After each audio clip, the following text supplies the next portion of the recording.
khusus kepengurusan Masjid Jami Asasul Islamiyah Al-Mukarram, guru kita Syekhona Bapak Ustadz Anwar Muhtadi wa nafa'an biulumihi.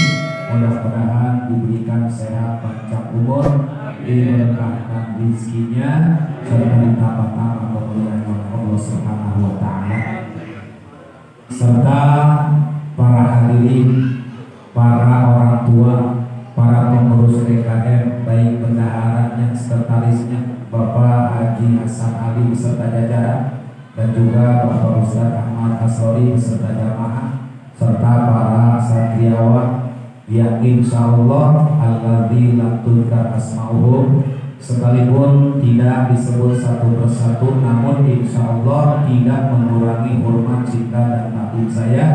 Semuanya insyaallah dimuliakan Allah Subhanahu wa Ta'ala. Pertama-tama kita panjatkan puji syukur kehadirat Allah yang alhamdulillah berkat limpahan karunia nikmat yang tiada terhingga sampai pada malam ini, bukan cuma umur yang diantarkan oleh Allah, tetapi badan kita, jiwa kita, raga kita malam ini terkumpul di satu tempat yang mulia untuk menggugurkan kewajiban kita, termasuk malam ini semua jamaah. Mudah-mudahan dicatat orang-orang yang bersyukur kepada Allah Subhanahu wa Ta'ala. Salawat salam tetap tercurah terlimpah kelimpahan junjungan kita Kanjeng Nabi Muhammad dan juga kepada keluarganya, para sahabatnya, para pengikutnya, dan juga kita seluruh umat yang selalu mengharapkan dari para syafaatnya mulai saat ini sampai yaumul kiamah, berharap mudah-mudahan kita mendapat syafaat umatnya. Amin ya Allah ya Rabbal alamin. Hadirin jamaah yang dirahmati Allah, ketika Allah Subhanahu wa Ta'ala menerangkan kepada kita di dalam Al-Quran surat Al-Baqarah ayat yaitu yang ke-117. A'udzubillahi minasyaitonirrajim. Bismillahirrahmanirrahim. Ya ayyuhalladzina amanu dkhulu fis-silmi kafah wa la tattabi'u khutuwatis syaitan innahu lakum aduwwun mubin.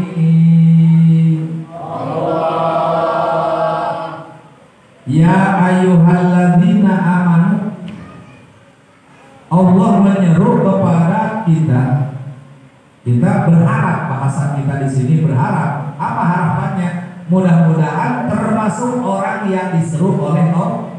Karena Allah di sini menyuruhnya kalimatnya alladzina amanu. Tidak secara umum, tetapi secara taksis. Kalau umum kan ya ayuhan nas, itu umum namanya. Sebab manusia sama. Yang menjadikan beda apanya? Yang menjadikan beda adalah agamanya. Walaupun bangsanya beda, sukunya beda, tetapi kalau satu agama itu saudara. Walaupun orang bahasanya beda, Arab kita tidak ngerti Arab, kemudian orang Inggris kita nggak ngerti Inggris, tapi kalau akidahnya sama, agamanya sama, itu kata Nabi adalah saudara.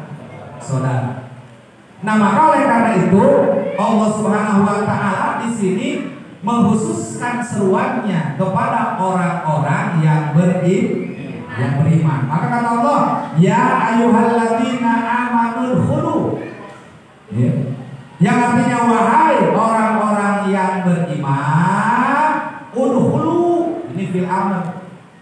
Ya. Kalau kata Yai Ahmad fil amr, udhula, ya, namun cek santri itu tadhula, awalnya amr, di mana-mana amr perintah, di mana habis perintah ada larangan sesuai dengan ilmu sorofnya. Pertama bil amr, yang kedua bil nahi. Amr artinya perintah, nahi artinya larangan. Begitu. Di mana-mana ada perintah pasti ada larangan. Apa yang diperintahkan oleh Allah? Udkhulu, masuklah kamu semuanya bisilmi, di dalam ajaran agama Islam. Ulah siapa masuk Islam nekawin doang. Nekawin baik macam dua kalimat syahadat, sarwa saksi nage anu hadir nage syahadat kadengena nalika rek akan nikah. Cek bapak naib bulu jami'ah asyhadu alla ilaha illallah wa asyhadu anna muhammadar rasul. Urang mah teu diajaran syahadat tiap waktu deh, urang mah syahadat. Salat wajib make syahadat, salat sunah maca syahadat. Coba bae salat syahadat teu sah salat. Benar enggak? Maka oleh karena itu kata Allah jangan setengah-setengah.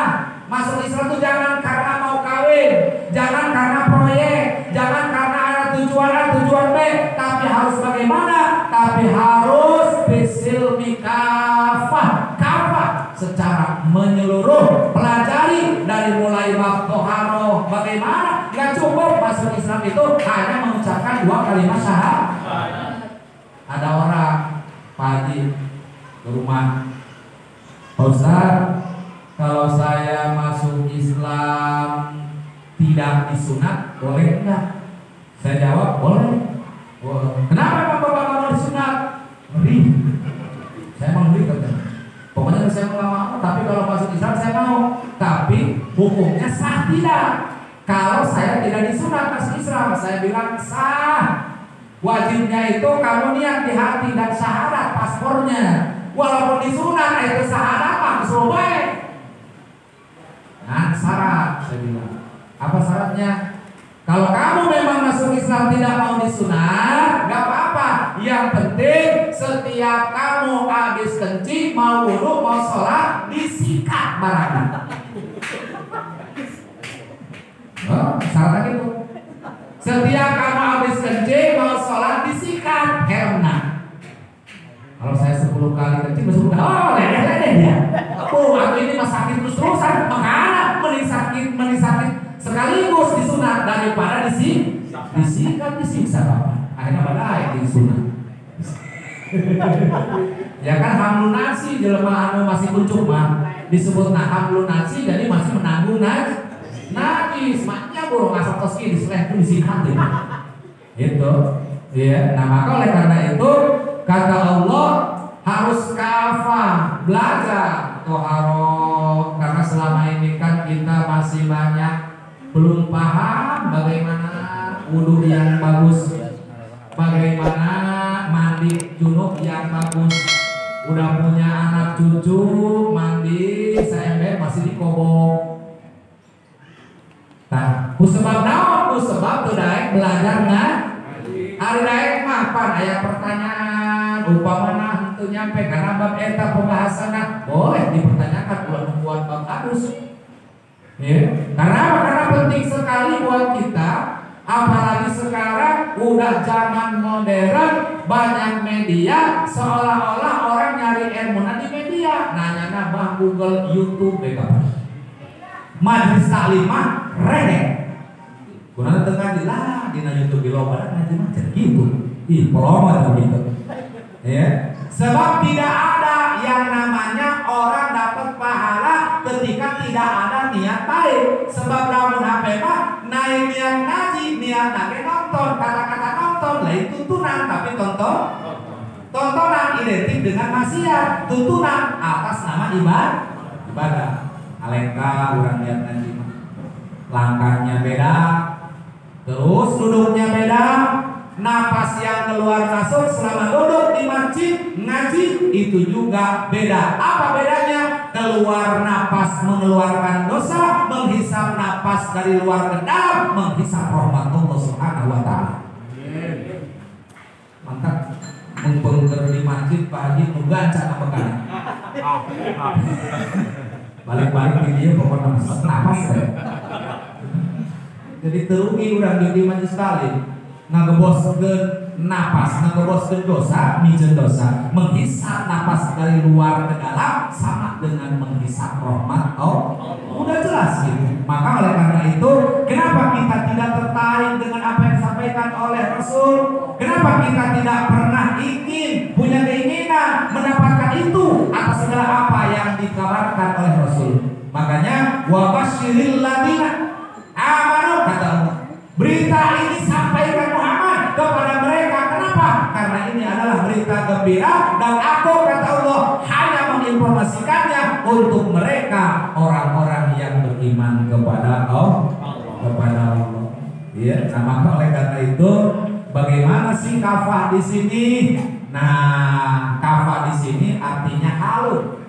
Pernikahan kita harus kafah minasilmi ayati jami'i syara'i. Maksudnya dari semua syariat agama banyak sekali ya, supaya kita ini paham. Kalau tidak paham, makanya orang bingung.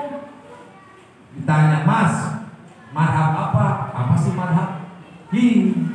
Gak ngerti madhab, kumaha wuduna, kumaha sholata, kumaha puasana. Kalau tidak mengerti madhab, sebab kita ini diatur seperti bagaimana madhabnya Imam Hanafi, bagaimana madhabnya Imam Syafi'i, bagaimana madhabnya Imam Maliki, Ahmad bin Hanbal, beda. Kalau Imam Ahmad, Imam Maliki, jangankan sholat Imam Maliki berjamaah nabae, kita geus dihitung fardu ain berjamaahnya. Bagaimana Imam Hanafi berjamaahnya fardu kifayah. Bagaimana Imam Syafi'i berjamaah sunnah mu'ah. Maka urang mengarasa lah, urang memenang sorangan deh, sadek-dek rumah di mana dia jadi, di nagalangan dia jadi orang sholat. Gitu, ya.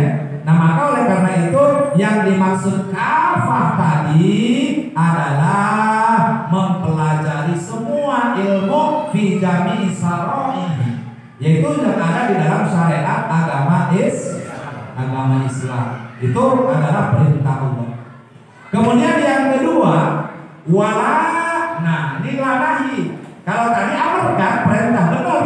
Udkhulu. Kalau ini wala tattabi'u khutuwatis syaiton, dan janganlah kamu mengikuti laku lampah setan. Maksud dia teh khutuwatin karena ngaranna torik, perjalanan setan, langkah-langkah setan, pergaulan setan. Kenapa? Karena kata Allah, innahu lakum aduwwun mubin. Sesungguhnya setan itu bagi wahai manusia aduwwun mubin, adalah musuh yang sangat nyata. Makanya kan ulang cek Abu Bakar Siddiq radhiyallahu anhu, apabila orang menganggap punya musuh lebih gagah daripada setan, berarti dia belum mengenal agama dengan baik. Jangan kita menganggap ada musuh yang paling membahayakan selain daripada setan. Jangan. Justru musuh yang paling membahayakan, musuh yang nyata adalah setan. Kenapa? Karena setan mah adalah membisik di dalam dada. Contoh nih, di zaman Nabi Adam saat diusir dari surga dengan Siti Hawa, termasuk setan diusir juga, maka setan mengadakan perjanjian dengan Allah. Ini harus kita pahami. Kenapa ada perjanjian? Setan siap menjadi penghuni neraka untuk selamanya, asal diberi izin oleh Allah untuk mengganggu, merayu, mencelakakan daripada keturunan anak Nabi Adam. Dan itu diizinin oleh Allah. Perlu diketahui, Allah mengizinkan setan untuk menggoda setan kepada keturunan Nabi Adam. Baru Nabi Adam, Siti Hawa diceritakan punya anak Habil dan Qabil, itu sudah mulai kena hasutan setan. Habil tidak mau. Kalau haknya ini Ya, sama aja. Kenapa? Karena Nabi Adam, Siti Hawa saat punya anak melahirkan itu dua. Tidak pernah satu. Kemudian Habil kembarannya yaitu dengan Labuda, Habil kembarannya dengan Iklimah. Maka disilang yang kembaran Habil nikah dengan Habil, yang kembaran Habil nikahnya dengan Habil. Karena kembaran Habil ini tidak begitu cantik, rambutnya keriting, kulitnya hitam, mengkuari bangsa negro gitu. Matakan yang jelema teh beda-bedanya. Tah, dari anak Nabi Adam saja yang kembar-kembar itu berbeda. Giliran kembaran Habil mah namanya Iklimah. Terus bisa dibayangkan cantiknya luar biasa. Nah, sehingga dijodohkan disilang kembaran Habil yang Iklimah itu harus dengan Habil. Kembaran Habil Labuda harus nikah dengan Habil. Maka ini Habil dibisik oleh setan. Setan ulah daek Bil. Masa dia kolot direbut ku ale dia, ulah daek goreng utamanya cek setan. Akhirnya mulai pokoknya waduh, adil ya baik. Sampai dia menyalahkan nama bapaknya Nabi Adam karena itu petunjuk bapaknya Nabi Adam. Lalu Nabi Adam berdoa kepada Allah, ya Allah, bagaimana ketentuan untuk jodoh anakku? Maka kata Allah, wahai Adam, perintahkan anakmu Habil dan Habil untuk mengadakan korban.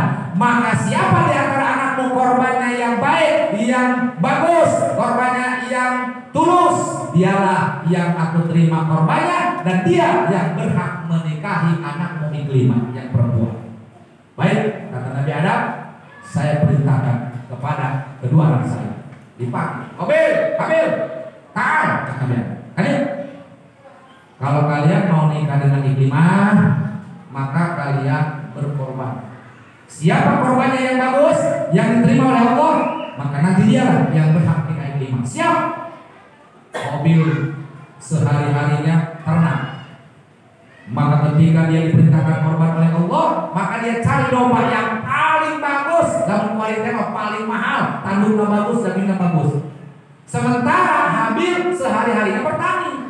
Begitu dia dapat buah-buahan, lain pilihan bagus, anu baru yang udah mulai membusuk, anu geus peot, anu teu laku dibawa ke pasar angke, dikorban. Tuh, akhirnya begitu ditaruh di lapangan, ternyata ini buah-buahan milik Habil ditolak oleh Allah lantaran Allah tahu hatinya sama dengan buah-buahan. Lantaran Habil diceritakan kenapa dia mempersembahkan buah-buahan yang sudah busuk, karena hatinya juga busuk, karena dihasut oleh setan. Tapi Habil luar biasa, domba yang paling bagus dikeluarkan, ditaruh di situ. Maka kata Nabi Adam, ternyata di antara kalian yang berhak nikah dengan Iklimah adalah Habil. Nah, pada akhirnya disitulah saudara mulai peranan setan di manusia adanya di Habil.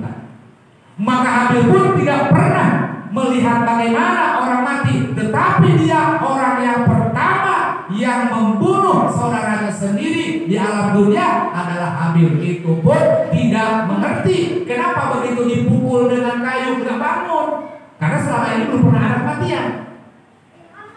Diceritakan berhari-hari dipanggul-panggul, dikerek-kerek di mayat adiknya, buru mahayun.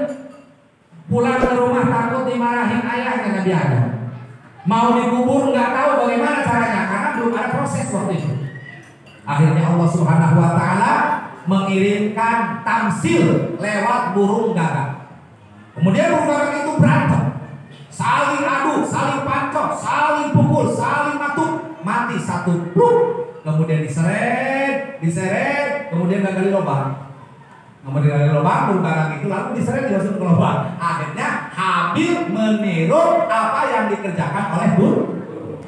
Seperti itu, ya, nah intinya. Maka bukan saya di sini sengaja untuk cerita dongeng Habil bukan, tetapi yang ingin saya sampaikan melalui tamsil sejarah riwayat daripada kisah Habil dan Habil ini adalah intisari bahwa di sini peranan setan mulai nempel di anak Nabi Adam yang pertama, yaitu namanya ambil. Makanya ayatnya wala tattabi'u khutuwatis syaitan. Padahal kan setiap nabi dan rasul di masa yang lalu pasti akan diserahi umat. Setiap umat di masa lalu pasti ada rasul, dan setiap rasul turun membawa risalah. Itu kitab Zabur diturunkan kepada Nabi Daud alaihis. Itu Nabi Daud, Pak. Pertama kali orang yang pangkatnya 3. Belum sebelumnya dan sesudahnya tidak. Ayo batur kan lamun nabi baik, lamun rasul baik, lamun